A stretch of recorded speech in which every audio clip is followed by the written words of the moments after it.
Yeah, Steve. Hi. How you doing? Good, mate. How you? Pretty good. All right. You ask me whatever you want to ask me, mate. Okay. Seems like you have a little bit of pop influence on your album. What were you trying to achieve with that, musically? Well, I've always been into that kind of pop thing. I mean, if you listen to the tunes on the Sex Pistols, they were catchy.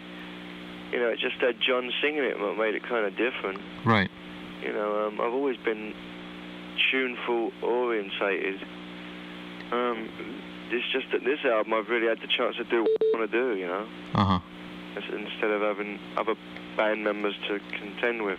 Uh-huh, I see. Are you planning on going on tour? Yeah, I'm going on the road next Wednesday. Oh, really? Where are you starting off with? The East Coast, and I'll be opening up for the Kinks. So are you going on tour with the Kinks then? Yeah, for like about 3 weeks, and then I'll be doing my own club dates and stuff and little things in here. Hopefully I can stay up for all the summer, you know? Right. And just keep going and get more dates added, you know? Uh-huh. What are your plans for the future after the tour? Do you have anything in mind? Well, I want to get in straight away and do another album. I've already been writing songs. I've got loads of songs. I just want to do another album, you know? Why did you move to L.A.? Well, I didn't. I wasn't in England and decided to come to LA. I came here by accident, really.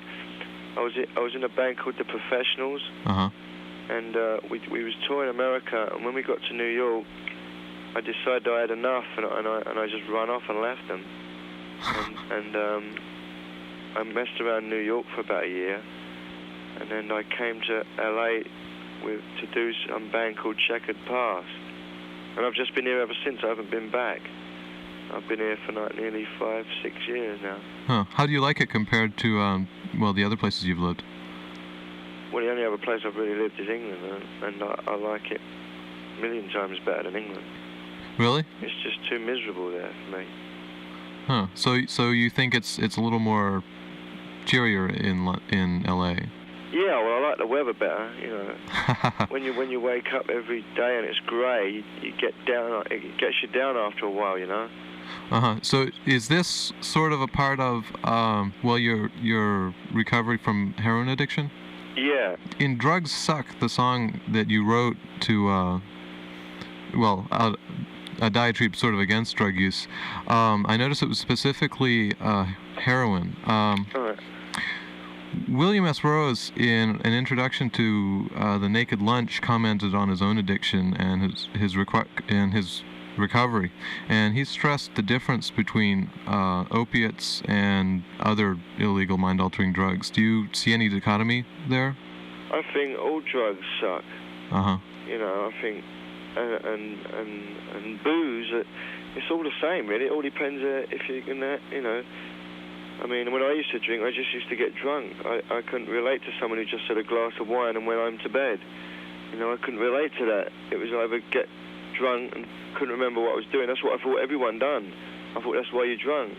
And drugs are the same for me. You know, I can't just do one drug and socialise. I have to pass out. And that's just from my experience, you know. If anyone can handle drugs, and good luck to them if they're having a good time. But it took me down a road where I was unmanageable, you know, and it was just, I couldn't do anything. So you're pretty much on the wagon for everything these days? Yeah, absolutely. I don't do anything. Cigarettes, that's all I do. What do you have planned for the future with your position in Rock Against Drugs? Well, I mean, I've done that one rad spot, and I go and do talk in front of,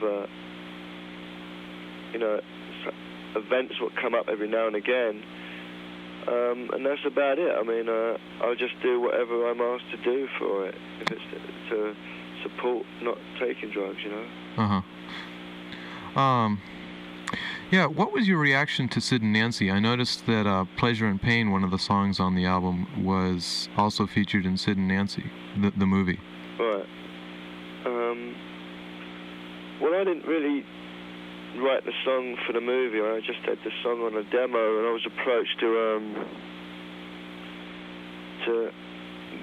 get a song for the movie, but I didn't really care. too much for the movie. I weren't like working with the movie, you know what I mean? Right.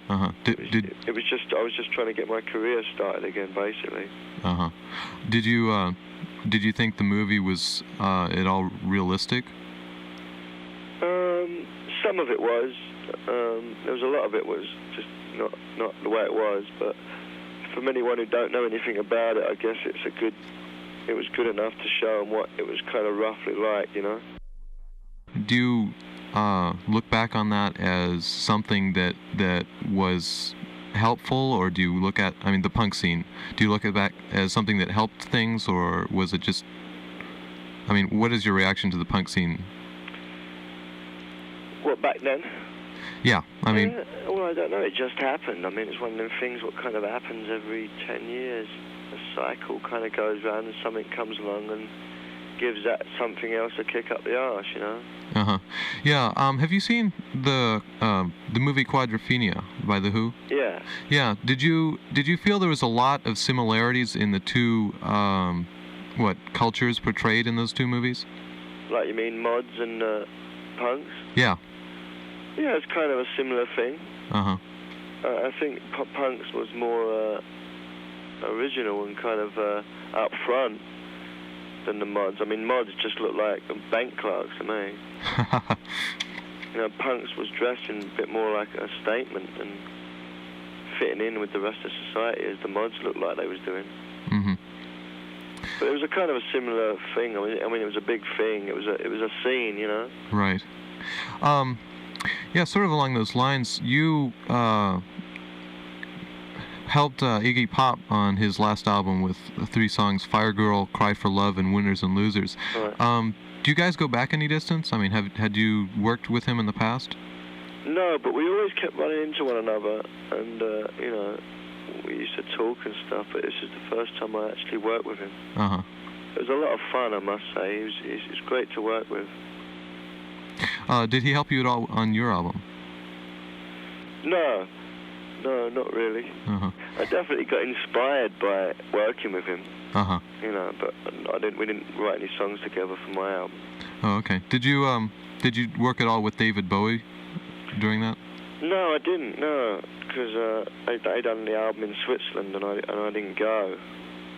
I didn't actually play on the record. I played on one track. They flew a demo tape, one of the tracks from a demo, and put it on his album.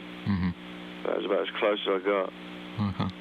I really liked your cover of Love Letters, the last song. Yeah. Yeah, do you have any comment on that? It was just something that I wanted to do for the kick of it, really. It was I always used to listen to 50s music. That was one song I've always really liked, you know. And I just thought it'd be fun if I'd done a version of it. Yeah, it seemed to fit in, I think, well with the other songs. It sort of ended the album, on the same note. Right. Is the original, down in key, in tone? Oh, yes, yeah, it's the same, basically. Yeah, so most of the songs on this album are sort of as a result of your recovery from heroin addiction. Yeah, basically. And so they show a lot of sort of your inner feelings that haven't really been able to come out then for the past few years? That's right, that's correct. So what do you think you might end up doing for the next album? Sort of along in the same vein, only slightly more upbeat, or? It's hard to say, really. I guess something more along the lines of, recovery, I don't know. Who are your major influences? I mean, who do you really consider to be people that you really look up to? What? Musically speaking. Well, I used to like the New York Dolls back when I was starting out, but now I like listening to U2 and stuff like that. I just like positive kind of stuff, you know. Because there's millions of bands, and I'd just rather choose the ones that are saying something positive. Right. You know what I mean? Yeah. Well, but I like the Cult as well. The Cult? Yeah. I mean, they're not the most positive band around, but there's something about them. I like the singer. Well, I'll sort of end up with sort of one of our traditional questions here on KTRU.